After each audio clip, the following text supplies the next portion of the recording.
Good morning, dreamers. How are you today? I forgot to tell you why I switched views, I guess. I usually go the other way into the kitchen, and it's not because there's a mess. Not that there's not a mess, but just that Hannah's teacher has assigned their homework is to get up in time to get breakfast. And she does not play to the camera in the mornings the way Jimmy does. In fact, yeah, that's the last thing she wants in the morning.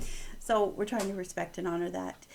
Oh man, 9 days. 9 days. I've been thanking so many people, and there's so many more to thank. I don't think I can possibly get it all done in 9 days. But today I just need to say thank you to the most amazing women at my church. A group of them, when I had posted something on social media about even good stress is stress, several of them direct messaged me and said, what can I do to help? And really it wasn't so much about doing something as much as I just needed to get my brain organized, because without that, without a spreadsheet, without seeing things in print in some format, details spin. They have to come out or they'll just spin and keep spinning. I don't have a brain that I can put a spreadsheet in here and go, okay, I'm good, and I can review it later. I have to get it out of my system. That's like when I have a poem that's coming. That poem literally gives me a headache until it comes out, because it spins and spins and spins until it's ready to come out. And that's just how I've been designed and created. So I took these women who specifically said, how can I help? After that one post, some friends were too far away. Some friends were too busy. Some friends didn't notice the post. And none of that's a bad thing. Okay? So I don't want anyone feeling bad that they didn't direct message me. That wasn't the point. But this specific small group of ladies, I rallied them up and had them help me with my favors, which are also going to be decorations during the wedding. And so there's something unique and there's something a little weird and whimsical and okay, probably most people won't want them, but people take favors home and they don't do anything with them anyway. So anyway, I know that's the truth, and I wasn't going to waste a lot of money on favors, but I needed to spend time on them. So I asked these women for a gift of time, which they gave me, and it was so wonderful. My friend Becky hijacked the entire little craft party and she made it into a personal shower, shall we say. It was kind of funny. And so, yeah, it was a lot of fun. We got work done, and they showered me with gifts for the honeymoon and after. Anyway, the other group of ladies, it was this group, and then everyone from the church was invited, because it was not a work party by any means.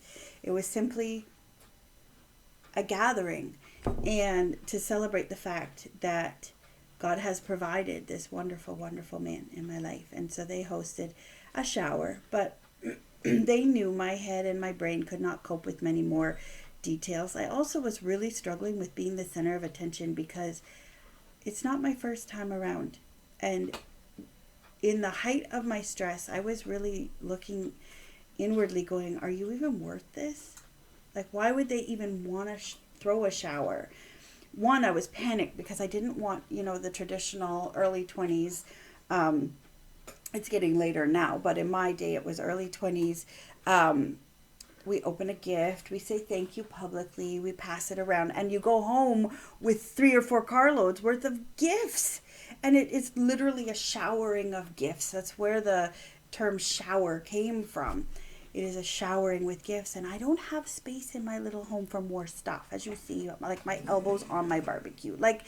There's no room here for physical gifts. So I was starting to panic that I would have so many wonderful, well-meaning people give me physical things to open.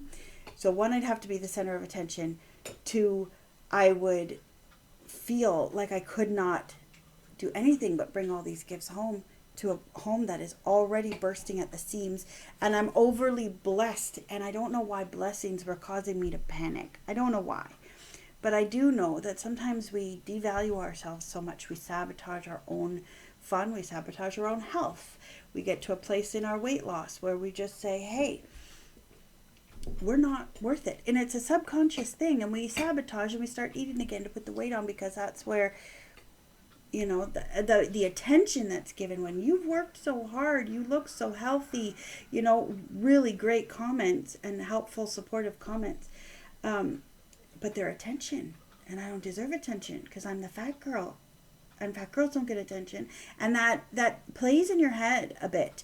So, and yet really all they're trying to say is, I'm so happy you're healthy, because they loved you back then too, right? And so I was looking at this from I just needed calm, and I was missing a very dear friend who would help me calm, and he is not here anymore, and so he can't help me calm, and I was just getting overwhelmed. And so my friends heard that.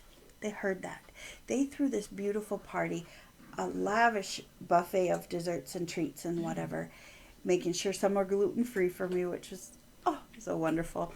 But then it was just come and chat, have a cup of tea in a garden, and breathe with each other. Just be. Enjoy visiting.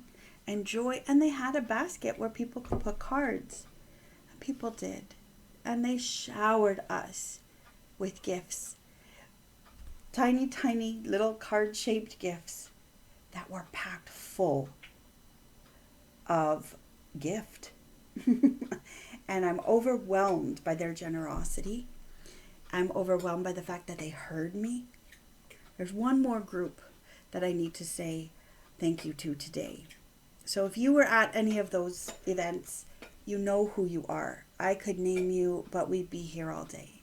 There's another group that is a support, I call it my health and wellness support group, and it's called Losing Living Loving. I just call it LLL on the calendar because I get them all mixed up. But it's a group of people who met each other through Weight Watchers. And then when we lost our in-house meetings during COVID, we said we're going to do a Zoom meeting during a regular meeting time. Then when we lost Weight Watchers in Cambridge, we said, you know what? We're going to still meet and we're going to still support each other, regardless if we're on Noom or if we're on Weight Watchers or if we're just doing intermittent fasting. If we're just going to meet at our same time. We're not taking people away from the regularly scheduled meeting because there are no meetings. That's a different story altogether. But we're going to go on our own programs. We're going to share what we're doing, what's working, what's not. And we're going to encourage each other. And we're going to see the beauty of each other on that screen every single week. And we are going to encourage each other to simply seek health. And whether it's mental, whether it's physical, whatever that looks like, we are seeking health. And so we meet and they encourage and they cheer me on. And I hope I say something once in a while that helps them. And it's just a beautiful group.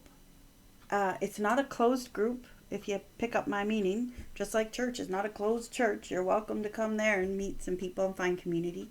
But if there's a health and wellness issue, we work with, also in that group, is a friend from Czech Republic, and she can sometimes come to a video meeting and sometimes she can't because her schedule is very different. But in all the support meetings, like Facebook groups, etc., chats, she can be part of that because it's not a program. It's simply, hey, we love each other, and they've become dear friends. And we can private message, and we can this, and we can that, and we can introduce them to new products, and we can introduce each other to new methods, and we can just be and support each other and say, we're not selling anything. Because it's not anything to do with money. And there's two very specific ladies that host it every single week, and they come up with topics to discuss. They come up with the Zoom links, and they just keep it going. And they're an inspiration to everybody. But it has become a group of friends that we really want to see each other on Saturday mornings. And I learn from those who have been on this earth longer than me, and I learn from those who are younger than me too. And we're just journeying parallel, close enough to rub shoulder to shoulder, but it's our journeys, and they support everyone on theirs, and I support everyone on theirs. And it's a beautiful, beautiful thing, and it's really helped me get to a place emotionally and mentally and understand what's going on in my head. They're the ones that shone light on the, are you worth it? We sabotage because we think we're not worth it. And I'm like, right? And so this whole group of people that surrounds me, I'm overwhelmed by that. I really, really am overwhelmed by these communities that have welcomed me in and want me. It's a big deal. When you have been removed from community before because you weren't enough, or in some ways you were too much, to find communities that say, come just like you are because you're awesome. And if any changes need to happen in you, Marilyn, we're going to let Jesus do them. And you can't beat life in community like that. So if you're still looking for it, come on over. Anyway, a side note, that Saturday morning thing is not a faith-based. They respect and honor faith, but it is not a faith-based program. It's not a program. Anyway, whatever. I don't know what I'm trying to say. Message me if you're interested. Love you all. Thank you for everything.